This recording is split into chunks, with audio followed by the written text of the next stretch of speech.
So, well, welcome again, everyone. Glad you were able to make today's learning community session to discuss what's happened with the process when folks were doing their local check on the alcohol environment. And again, we're just waiting for Julia. Hopefully she will be with us momentarily. I don't want to get too far ahead of ourselves because I would like for her to hear what transpired with all of your work. But just as we're waiting, does anyone have any questions about anything about the Alliance that Dorothy or I might be able to answer?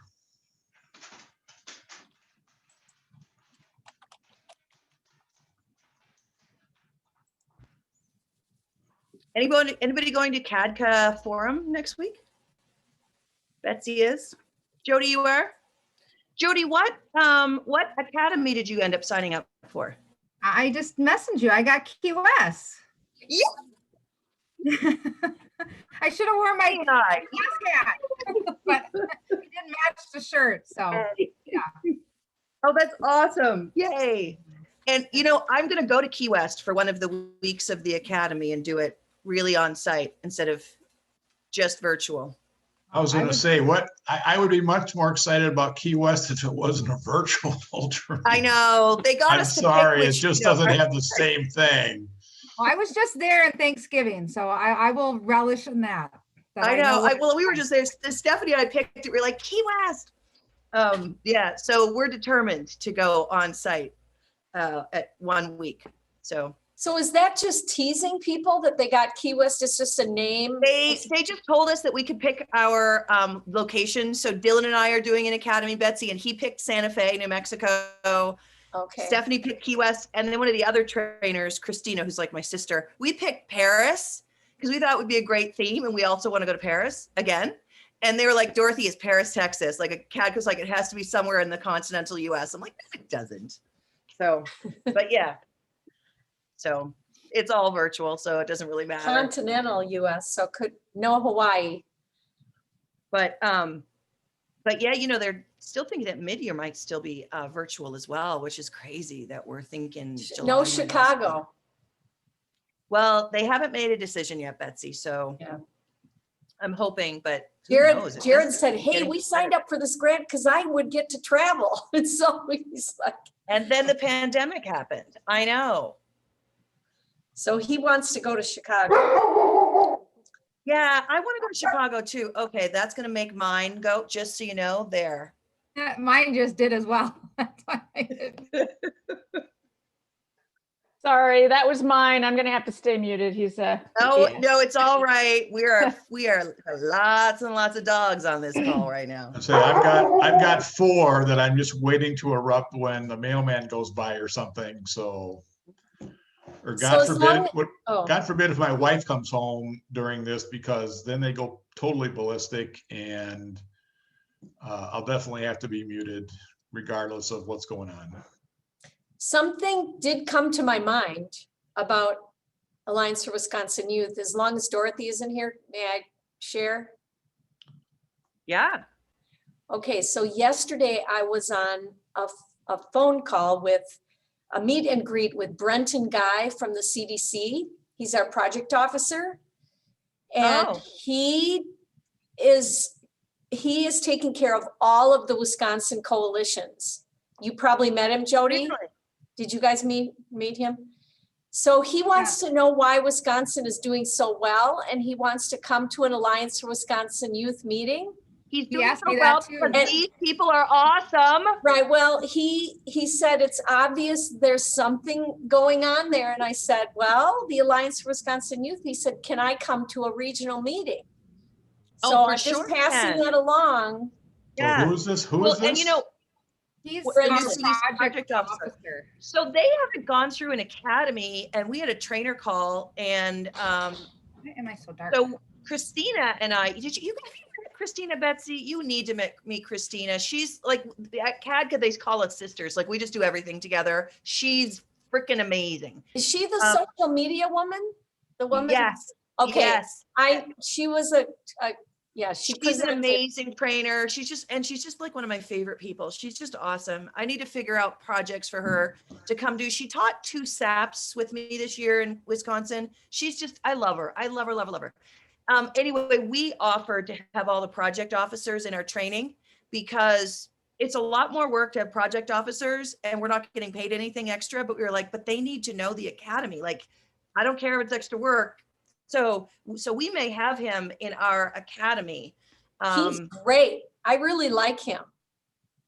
Well, good. I'll have to, that's important. Let me figure out how to meet him. Because they never connect the CADCA trainers and the project officers, but I'd love to have him come to a regional meeting. He wants And to. plus, Some project officers have multiple states. He's one that just has Wisconsin. Yeah, well, they're trying to hire 2 spots right now. So Hannah Fogarty, I've talked to her too, and they're both been great. So Yeah. Well, and they stand both back should come. because our goal is to get every freaking one of our coalitions to have DFC funding. There's no reason why not everyone does. Like, there's no reason. Right. So, Tyler, I'm looking at you. I told him about the Dane DFC. County. Yes. I told him about the Dane County Prevention Alliance, how there's like 3 of us in Dane County. There's 3 of you in Dane County. I go, yeah, we're all within like 20, 40 minutes of each other. He goes, how is that happening? And so, yeah, he was pretty. Because Wisconsin just rocks. I know. All right, I got to let my dogs out. I'll be right back. Is Julia, I'm enjoying this call, but I don't think this is what we're convened to talk about. I know. I emailed her twice already today. So. Here comes Julia. Okay, I'm getting nervous. The CDC hasn't contacted me, and I know they talked to Oregon yesterday too. Just reach out. Look who it's Brenton. So just reach out to him. Okay. Just call him. He's great. I just talked to him on yesterday, Teresa. Ours was set for yesterday. And then he had to reach out to my fiscal agent since they didn't come on the call. So yeah, so we have a meeting tomorrow with our fiscal agent. So hopefully we'll get that craziness settled. So. Well, let me know if you need any help or information, Jody. I was on with Amy Miller and Cynthia in Oregon this morning, and they contacted me after they met with Brenton yesterday and said, we got questions. There's things with the transfer from SAMHSA that. Yeah, no, I think we're pretty good because our fiscal agent, because our business official is going to be on medical leave. So we already have the person stepping in is doing more work than he's done this whole, like the last year. So I think we're going to be in a good spot. And our project director, investigator, Kurt, had a great hour conversation with Brenton, which totally helps. So maybe that would be a suggestion to Oregon to have like a separate phone call for their project director or fiscal agent to just talk to Brenton alone. That really helped ours realize, oh, I really know what we have to do now and I feel more comfortable. So that helps. So hopefully tomorrow our meeting will be very productive. So. But I am overwhelmed like they are. It's like we're swimming in an ocean and I don't know how. We'll get through it. You've been very helpful. Your spreadsheet's already been helpful, and the sheet to decipher from which grant we're asking for refunding from our fiscal agent's been super helpful. So no need to reinvent a wheel. And I promise to pay it forward when I'm asked.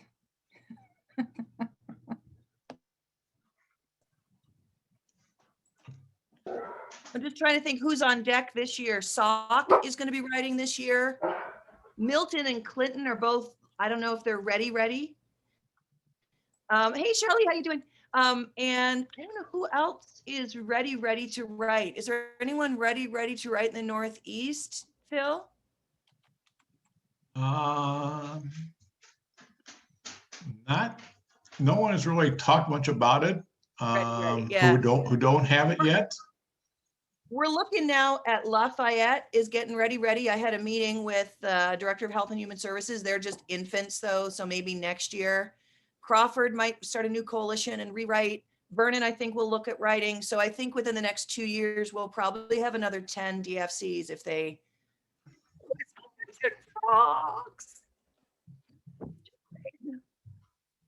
I want us to have the highest cluster of DFCs in the country because we just need to. a lot of money coming to us.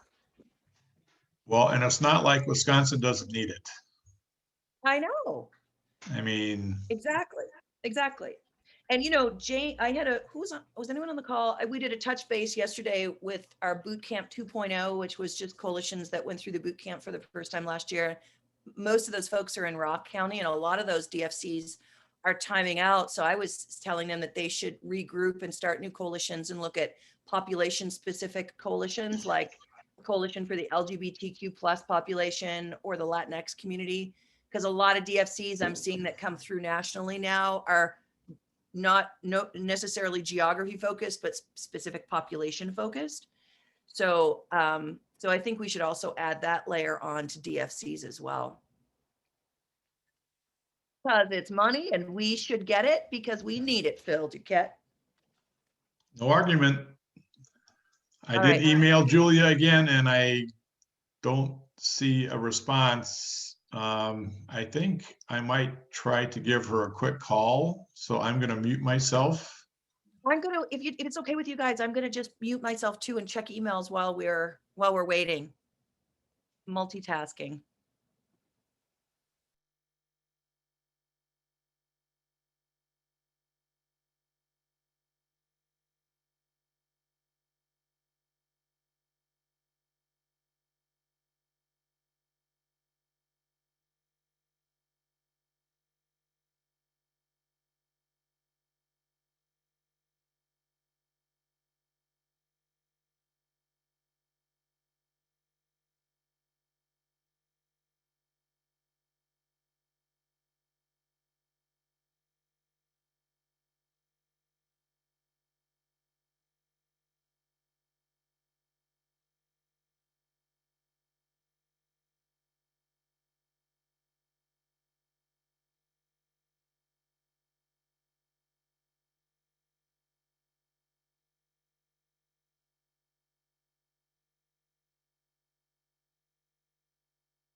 Okay, Julia should be here. There she is. And we owe her an apology. Our Zoom link was not working right. She's been trying to get in since 11 o'clock and has not been able to. But we're glad you're here, Julia. Thank you. And I do apologize. I know how frustrating that must have been. Right. So today's session is really a chance for a learning community to share their experiences with the alcohol inventory that we had back in November when you had that presentation, and we shared the inventory with folks to see if that would be something they could do. Because, and hopefully everybody remembers, this is really kind of a series that we're doing. Julia did that presentation on the alcohol culture in our communities. And we had, kind of a follow-up with that. We had the training session on how to talk with your elected officials that Mike Baer from Community Advocates did. And then today's session where, folks can kind of share what their experiences were and ask Julia any questions. And then we are going to be having another training coming up in February about addressing alcohol at events.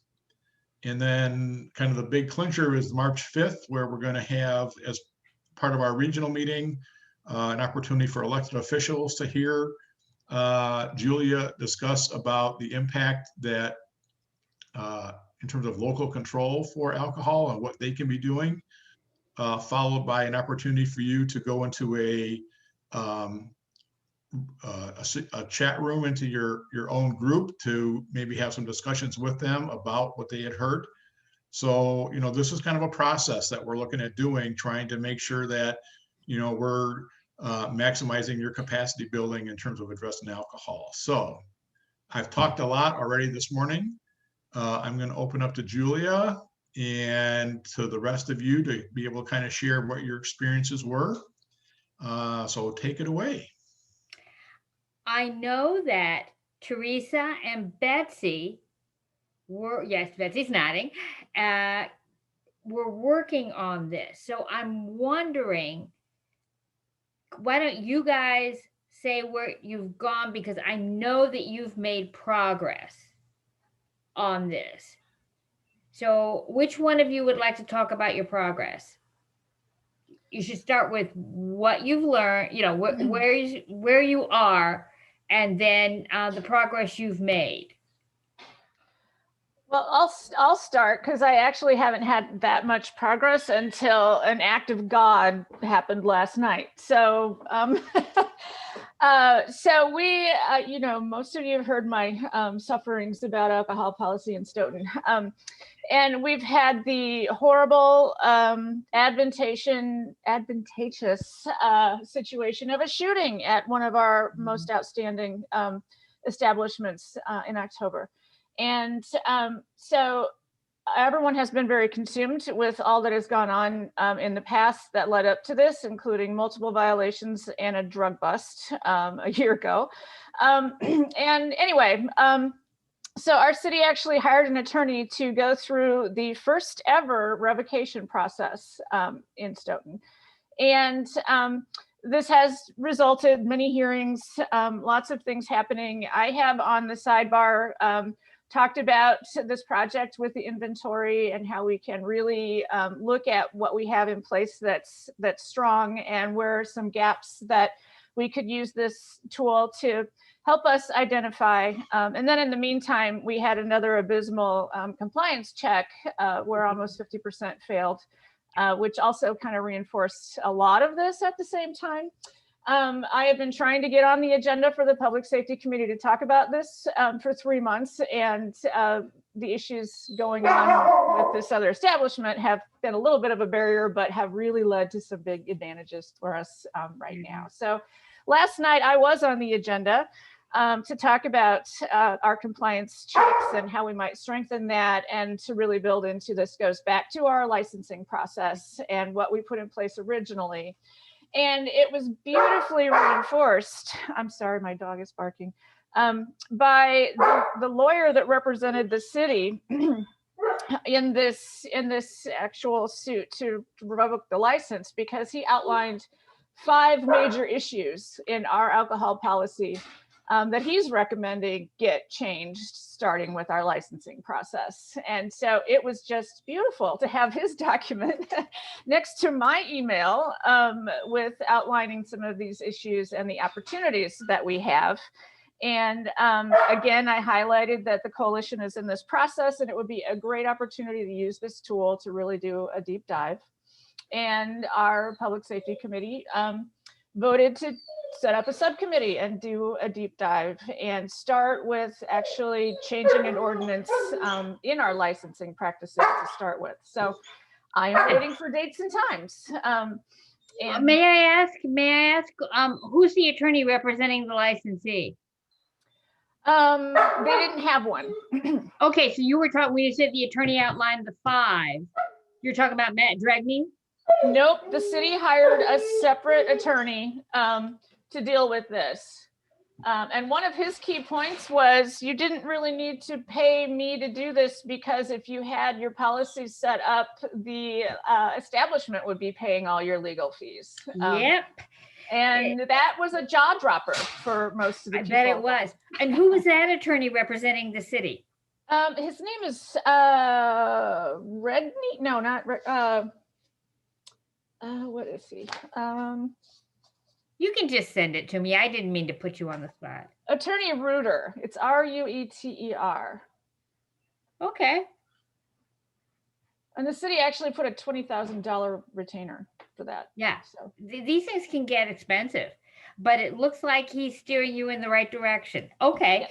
And I would also recommend that just for your own benefit and for the benefit of the coalition, you keep notes about the steps, because now it's precedent. Yep. And so unless they overturn it, it's what they're going to go back to the next time. And it's been my experience that sometimes city councils have pretty short memories about what they should do afterwards. Yeah. And so that you're going to be stuck with what you do now. Doesn't mean it's bad, doesn't mean it's good, but it will be precedent. Okay. Yep. Now, Betsy, we got lucky, and I know an intern who is from your area, and she started working on the municipal inventory back at the end of the last semester. She's soon to become a first-year law student, so she's pretty good. Bright young woman. Were you able to add to that at all? We have not been able to add to that, but I have it here. I pulled it up right in front of me. And we're very grateful that she did that. She had a blast doing it, by the way. Oh, well, and apparently the people here were really nice and friendly to work with. I was really glad to hear that. So we have an alcohol work group, and being that we're in this first year of the Drug-Free Communities Grant, our alcohol work group has been very focused on local conditions, retail access, social access. And so I had talked to them about this, talked to the work group about the inventory, and they were very excited that the ball was rolling, but we've kind of had to put it on the back burner because we've been focused on these compliance checks, which, if it's okay, I can talk to you about that right now. I'd love to hear, because you started telling me about it a couple months ago. Yes. So we had them scheduled back in April to do countywide checks for the first time, and nobody can remember. In fact, when you ask the former sheriff, he'll say, well, we did walkthroughs. And I said, well, when I'm talking about compliance checks, it's with youth buyers and with undercover officers, and there's a procedure and there's an agreement on the fine. And he said, well, no, so as far as I can tell, they haven't been done using best practice ever. And to be honest with you, in the early years when these were, when the state had money, it was federal pass-through.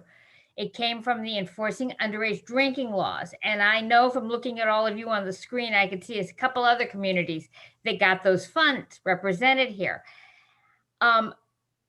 the state failed to, they offered a protocol, but they didn't require the protocol.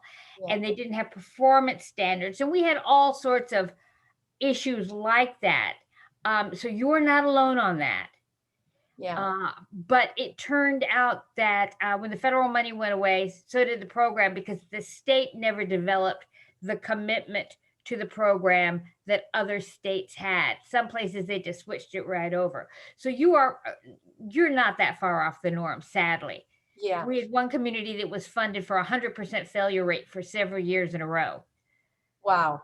Okay, so I mean, that was the bad old days. That's the Yeah. 90s. We're in the 21st century now. We're doing it better.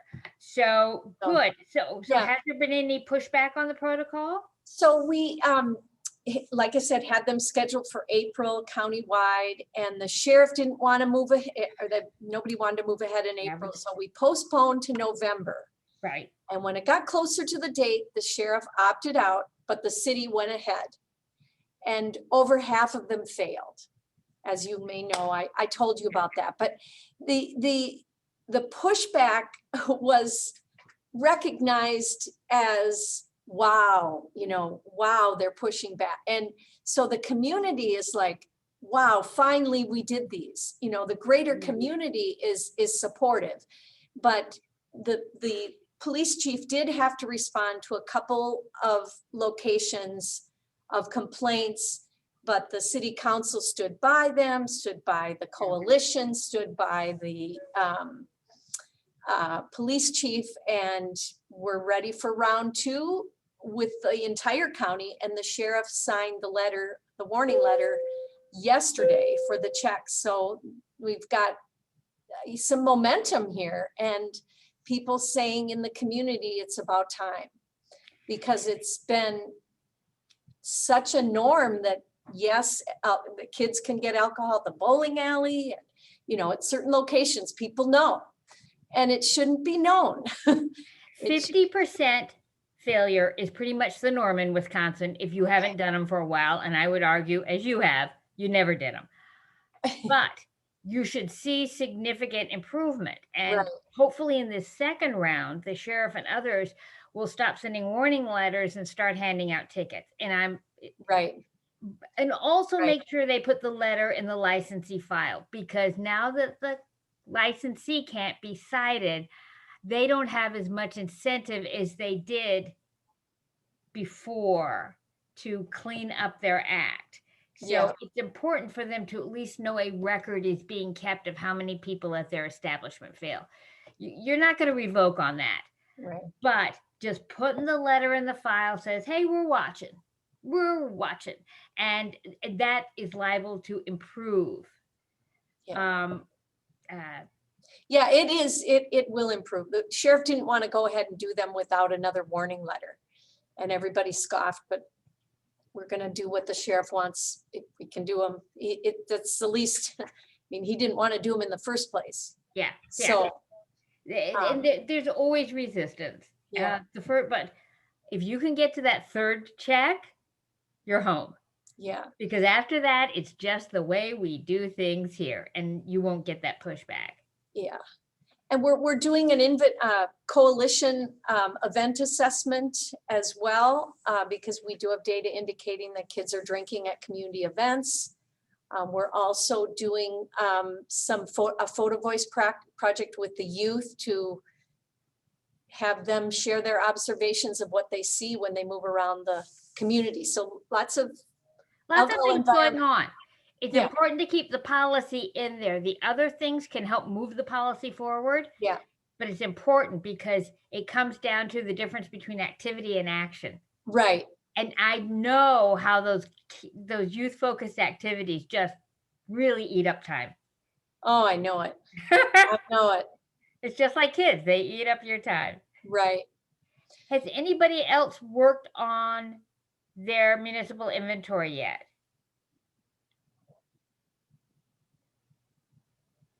Is anybody looking to get started and looking for ideas or guidance on how to get started? What's been the holdup? Is it just time? Is it resources?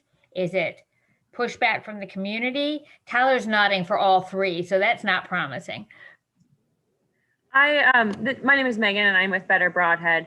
And I have done the inventory. Okay. It was a struggle, but now listening to a few stories, it doesn't seem like I had it as bad as some of you guys do. But my hardest part was just getting people to sit down with me and talk about the ordinances. Specifically the city, like the city council or city officials, that portion of it, that was very hard to secure. But I ended up going to the public safety committee meeting and asking them there. So it ended up working out in the end. It was just not as quick as I thought it would be, but apparently after listening to your guys' stories, it's much quicker than I thought. Isn't it amazing? It seems like such a simple task you are asking for. Often I find that some of the resistance is really because people don't know what's on the books because they've never looked themselves. I mean, none of us likes having it revealed that we really don't know something we should know. 100%. Yeah, I got lucky and our chief of police is very well versed in our ordinances. So he actually went through them so fastly with me. It was just, and I had asked him, why he thought that I might be getting no response from the city officials. And he concurred that it was probably because of their lack of knowledge and they didn't want to admit it. Yeah. And the other side is that if it does turn out that it's a lack of knowledge, just awareness raising of what's on the books can be useful. I mean, I actually think anytime I find there's something that's on the books but not enforced, that is a gift, because you don't have to go through and fight the battle to get it adopted, but you do have to find out what are the barriers to enforcement. If law isn't being enforced, there's a reason for it. Sometimes it's somebody objected 10 years ago and you just stopped doing it, like alcohol age compliance checks and, Betsy's part of the world, or that it was adopted but never implemented. Police, by and large, police want to enforce laws. That's kind of why they got into law enforcement. So often they will tell you, maybe not in a public meeting, but over a cup of coffee, they might tell you exactly why something wasn't enforced. All the bar owners in town got back and showed up at the city council together, or the city council's kids all got busted with a keg of beer. I have seen communities where a good chunk of the city council's kids get busted with a keg of beer in a local park. And a lot of them come forward and say, take your medicine. And some of them will work day and night to get it hushed up. The fact is, there is a reason something's on the books but not enforced. And once you find out that reason, you may identify a barrier you weren't even aware existed. Get rid of it, and you just might find it's going to be easier to move forward. Very true. Thank you. Yeah. Tyler, you've got some interesting issues going on in your area. I don't even know where to begin. I don't think we even did a compliance check in 2020 because COVID completely destroyed everything. So I know Chris, who was originally running the Drug Alliance in Brown County, she's been busy with COVID since then, and I didn't come back into this role until July. So, but I'm also fighting like the Tavern League sitting on our coalitions, and they're the ones actually corrugating the data for the place of last drink study, which is even a bigger joy, to the point of where, I wanted to file an ethics complaint to my supervisor, and he's like, well, our county executive is a multiple tavern owner, and if you'd still like to have a job, be careful what you wish for. So I was like, okay, I'm very much so in a rock and hard spot right now, but and Green Bay has always been a challenging area because so much of it relies on tourism and the Packers, and you say Packer Nation, and everybody sort of just bows and hums and Right. happen. But there are a few things. I think the other thing that I found interesting is that traditionally some of the legislators in your area have been the ones that have advanced the expansion of alcohol availability within the state. Senator Jacques. Yeah. Representative Steffens is the one he's actually my representative that did the click and collect. And, we really haven't been having a whole lot of movement regarding these policies, even going back to like sober server and other policy. The Tavern League knows what we're doing because they're sitting in on our coalition meetings, and our coalition leaders they don't want to have them leave. So it's difficult to be able to go to the public safety committee meetings, and then the coalition or the Tavern League has what we're about to fight for, and we're kind of trapped. So at least I've been trapped. No, I quite understand. A few months ago, some other citizens from your part of the state reached out to me asking about your coalition because they found it unique. Mm-hmm. As the industry was sitting there monitoring your plans. And they wanted to know, we were talking about just whether or not they wanted to form a second group in the area, because there are a lot of communities. Stoughton has 2 coalitions. Madison has, I think, 3 coalitions. And so, it's far from a revolutionary idea that a populated area like Brown County would have multiple coalitions. I don't know if that went anywhere, but how do I put this? Your hard place is well recognized by others. Right. Tyler, I have a question. Yeah. So I know that the Tavern League guy sits on that group that meets with Bellin, right? Yep. Does someone from that group sit on the other task force that you chair? Are you asking if the Tavern League sits on the Drug Alliance? Yeah, do they have a member attending that? No, not that I'm aware of. Because to Julia's point, I know that the Bellin group, and I apologize, I should know what that name is, but you've kind of rolled under one of their objectives and that sort of thing. And I'm just wondering for an opportunity to make life easier for you guys to do what you want to be doing. If maybe there's a separation, kind of like what Julia was saying. Yeah. And that's kind of, I think that's where we may be heading. There's a lot of politics tied up all into that. And, I've just kind of been directed to just kind of stay the course a little bit, but I'm sure that maybe down the line, there may be a separation of the two, because the Drug Alliance still cross cuts with that other coalition, which is kind of what the difficult piece is. And I know at the last Bellin coalition meeting, they discussed that there'll probably be some changes coming up in the year here. So I'm just not sure if that Bellin group is going to be stepping back more and maybe allowing us to kind of have more control of that. But as for the Drug Alliance, I know that I've created a survey, a Survey Monkey survey that I've been sending out on social media to kind of gauge where the public view is on all of these policies that the Tavern League has essentially undermined us with. So, and I think I have 100 responses as of yesterday, and most of the people want sober servers. They want, they don't want grab and go alcohol from restaurants, and they themselves in the comments are saying how the Tavern League should not be on these other coalitions. So, that's just not me and other people in recovery or other people in prevention that are saying that. That's just, average Joe saying that. So, Well, the conflict of interest is not subtle. Right.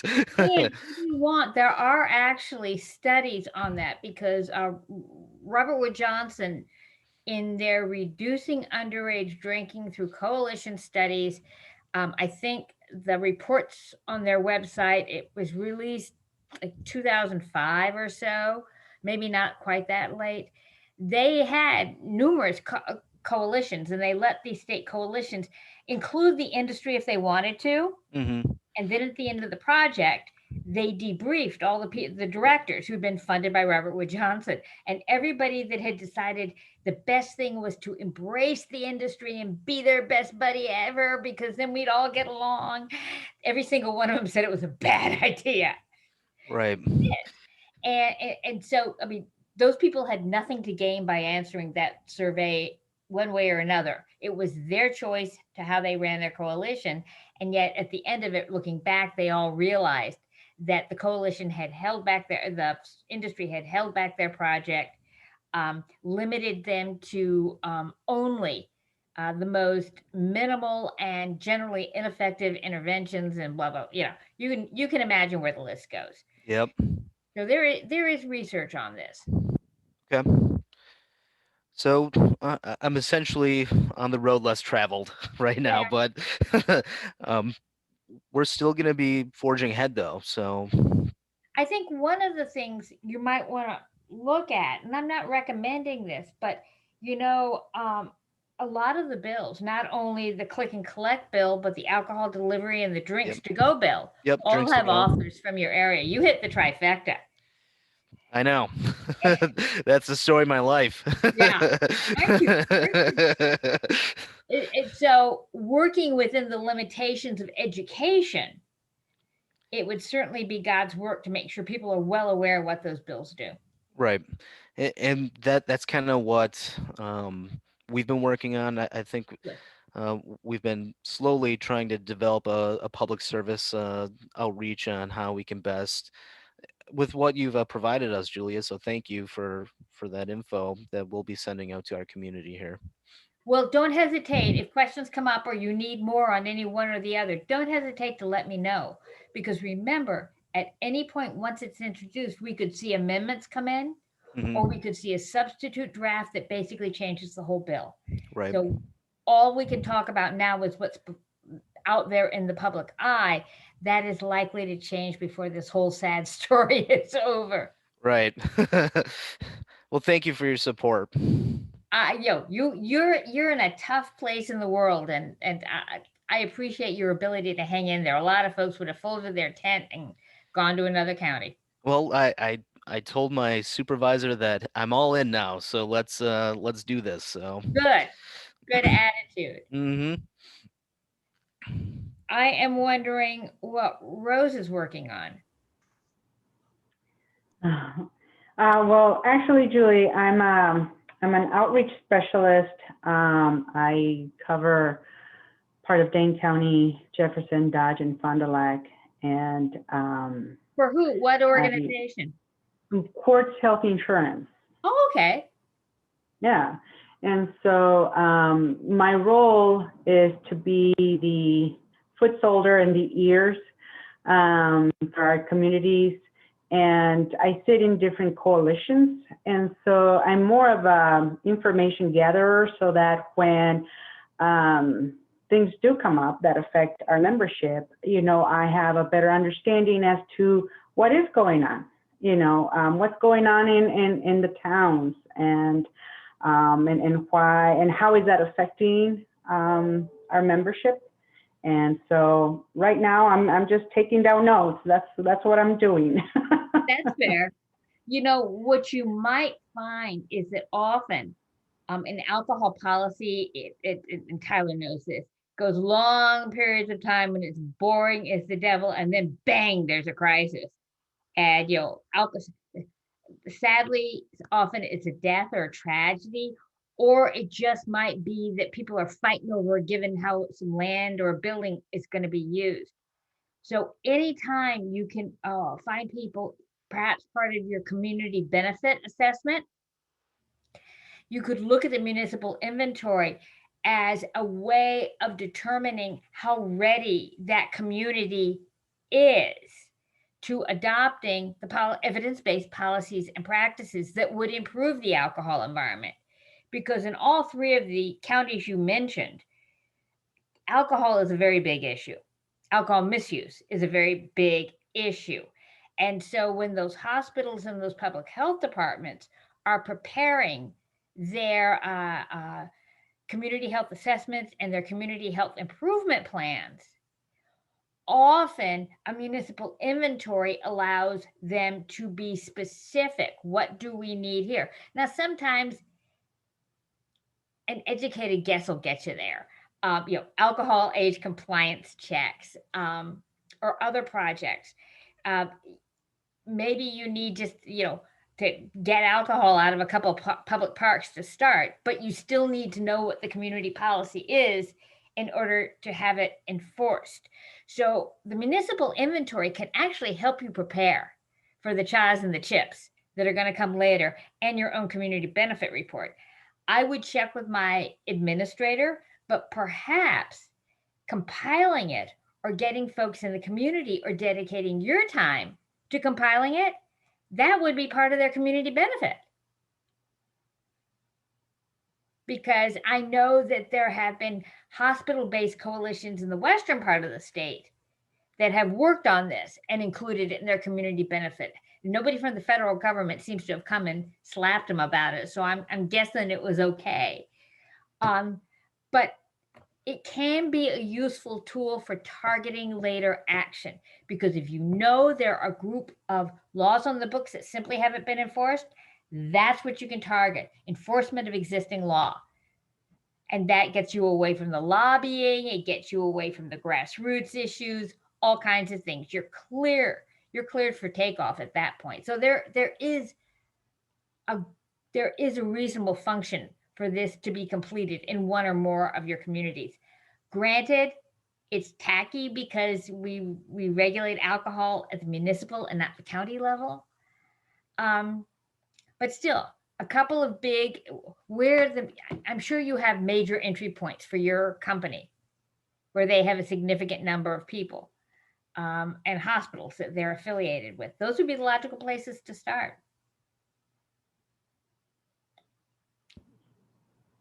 Thank you. And yes, I mean, we, as a health insurance, we're looking at the utilization of the emergency rooms. We're looking at aorta issues. We're looking at behavioral health concerns. So the consumption of alcohol is always at the top of the list. And so it's sad that Wisconsinites are known for being very large alcohol consumers. And it's almost one of those things like, yeah, we're the cheeseheads and we can outdrink anybody. It's almost a badge, that people walk around with. And as an advocate and for health and wellness, we're certainly fighting a big uphill battle. At least it feels that way. There's one thing that your EDs could do now that would really help you downstream. Just one thing. If they would indicate somewhere of everyone that walks into an ED, are they there for an alcohol related issue? Were they drunk and fell down and broke their wrist? Because you're going to get that it's a broken wrist, but we don't collect on a statewide basis how much of it is alcohol related. Our EDs are not required to record that. And that would provide you data and your company data that is valuable not only for rate setting, but for your resource allocation moving forward. That one step would allow you to allocate resources more efficiently and effectively, and it would also be an insight that your behavioral health department could use. One thing. We're going to try to get Great suggestion. Thank you. You're welcome. Oh, I would love to see an ED do it. We're hopefully over time, we're going to get all the EDs in the state to do it. But boy, if there was a pilot project out there doing it, it would help us advance that issue. And it sounds like you're in a good position to talk about it. Thanks.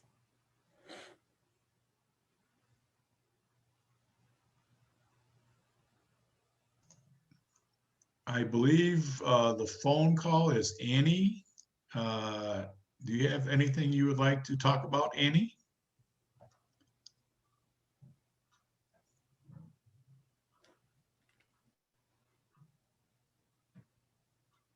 I've never heard her so silent.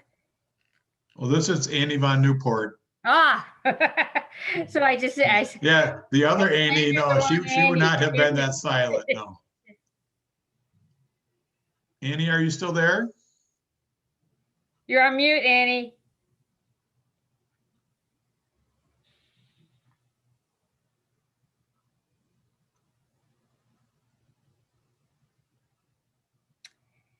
Well, I apologize for the muted session. If anybody has questions, I'm happy to stay and answer them. Or if you people would, I mean, my email is not a well-kept secret, nor is my phone number. And I really hope that folks would call. I know I've had the chance to talk to Teresa and Betsy relatively recently, Tyler less frequently. But yeah, I think it's important that we go ahead and get those finished up. I don't think I have any interns set for the summer. Sorry, guys. But see if you can work it in, or if you can find from the local extension or government students. Doesn't always have to come through Madison. You may have interns at your local tech schools. Police science interns. I get a lot of help from the tech schools and their police science teachers. So even if you just talk to them now, maybe in the summer or fall session, you could get them to provide you some interns that would be happy to fill those out as part of a credit. They have to do field work. That's a great point. I just want to, I'm sorry. Yeah, go ahead. We just, on Monday, we had an alcohol work group meeting, and a topic came up, and I just thought I would share this, especially with Julia. People are still concerned and are amazed at the law, which allows a 16-year-old to drink if they're within 5 feet of their parent. And someone asked, can we do anything about that in our county? And I said, that's more of a statewide effort. You are right. And you cannot adopt any ordinance that contravenes state law. Right. However, we came really close in 2009, 2010 to repealing it. It actually got through our very conservative assembly and died in the Senate. There is polling on this subject that the vast majority of people in Wisconsin do not like that law. If we had a champion, actually what we need is a statewide organization that is in a position to advocate for it. If I could, I would. But you're right. I think it would go through quickly because the individual who killed it before is no longer in the Senate. His staff is still present in the Capitol, but the elected official who killed it is no longer there. I think we'd have a good chance of getting it passed by making it family friendly. Yeah. So that, and I did mention, I said, maybe this is something the Alliance for Wisconsin Youth can, all of our coalitions can come together and we can do some work in that. They just think it's completely ridiculous. The only one that's even crazier, believe it or not, there's ones that's crazier. Okay. Is I think it's Wyoming, where you can buy your kid a drink, but you can only get them intoxicated to like a 0.4. Now, how on earth are you going to tell? And their answer is no, we just don't enforce it. Which, often happens with crazy bills. Yes, ma'am. Teresa, I see you waving. Gotta go. She's gotta go. Oh, farewell. Yeah, thank you, everybody. Thank you, Julia. Oh, and I do apologize again. I didn't need to abbreviate the session. Let's do something about that stupid law, please. It's so stupid. This is something, actually, I will raise it because later, very soon, I have a meeting with the policy committee with the Cancer Council. Okay. Alcohol is a causal factor in 7 different types of cancers. Yeah. The longevity of the exposure, Rose knows this already. The longevity of the exposure, as much as the amount of the exposure, is a factor. So to the extent kids don't drink, it abbreviates the longevity of the exposure. I'm especially worried about young women because of breast cancer. But maybe they would be willing to look at putting it into their package, or maybe ACS. You've got Go for it. 2 directions. Okay, I'm calling for it when I need help. Okay. I mean, we can do so much here on the, Local Walmart has shirts now, right now. Mommy needs wine, right on the outside, and a bunch of us took pictures of that and went to the manager. I mean, we can do little things like that. That's not a little thing. Mommy needs wine. I mean, I know, that's ridiculous. Right by the food, knowing exactly where moms are going. That's I'm going Walmart. to send you an infographic on women and alcohol they did out at Hopkins. You're going to die when you see it. Oh, I'd like to see that. Well, you will before the end of the day, I promise. I'll show you that picture. I don't know, other people have noticed at Walmart, if you've seen Mama Needs Wine. All right, send me that picture. Okay. There's that. There's Drink Wisconsin, I believe. Don't even start me on that stuff. But the new thing seems to be, 40-year-old moms that are got kids at home and are trying to homeschool and they need wine. There is, okay, now you're going to get me into the evidence. Okay. We know that women are under more stress.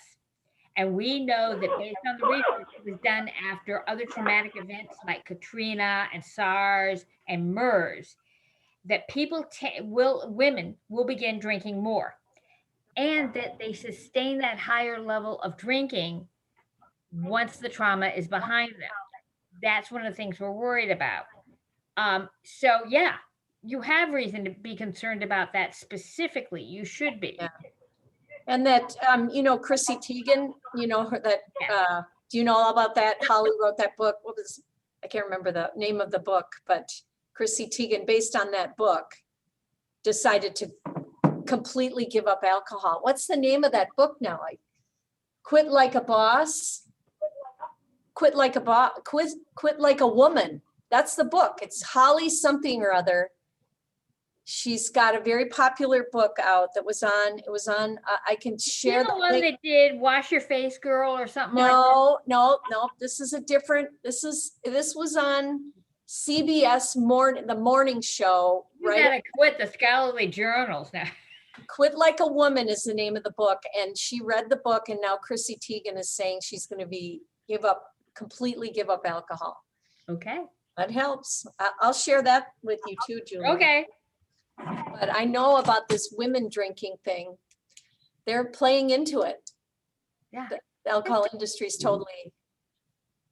I apologize, everyone. I do need to leave. But Julia, could I just get your phone number quick before I Absolutely. leave the meeting? 608-239-3724. And I'm really stunned that Betsy didn't say it along with me. It's my cell. It's never more than 2 feet from my body. Call anytime. That's great. Thank you. All right. So nice meeting everyone. Have a good day. I'm sending Bye-bye. you right now, Betsy. Okay. And I'll get back to you too. Thank you. Thank you. I apologize again, Phil. I'm sitting here clicking and clicking, not getting anywhere. Yep. It Tyler, seemed like keep the me Zoom posted link on wasn't helping. what? It seemed like the Zoom link wasn't helping you. Tyler, thank you very much. Yeah. Yeah, I'll keep everyone posted with what's going on. Okay, good. Yeah, I think the sooner you can get away from the Bellin Group, and because the Bellin Group isn't even active in the alliance. Right. I mean, part of Well- me feels like even just not sending anything to them anymore, and just focusing on working with you in your group, to be real honest. So, Right. Yeah. There were, the Bellin group about every 2 or 3 years would get me to come up, and basically it was the same presentation 3 times. And after I think the second time, I realized, hey, these guys just want to say that they're learning about it. They're not gonna go anywhere. Right. And that's kind of where it's been. Yeah. I've been in that group for, 4 years in my current role, and we just tend to check boxes that we talked about this and nothing really else comes about it. Yeah. I mean, they've got a good process, but you're right. I feel like, again, they're under the illusion that you can have the alcohol industry as a major partner, and they act like, they're this tremendous resource. And when you got that guy from the Tavern League, plus that law enforcement officer who's best buddies with him. And that's also the Yeah. biggest that's probably the biggest issue right there, is that Yeah. Captain Sandberg and Don Meldy are the ones doing the place of Right. last drink study, and it's all Right. junk science. And Right. It's worse than junk science. Fortunately, we just, how do I put this? That we included them out because their goal is not to reduce, and they should open about it, is not to reduce or change the patterns that have been leading to people leaving overserved. Their goal is to increase membership for the Tavern League, and they're Right. quite open about it. And I think they're also trying to push us as a community to fund more safe ride programs for them. At least Yeah. that is the angle that I'm kind of getting from them when I'm trying to read between the lines of, what is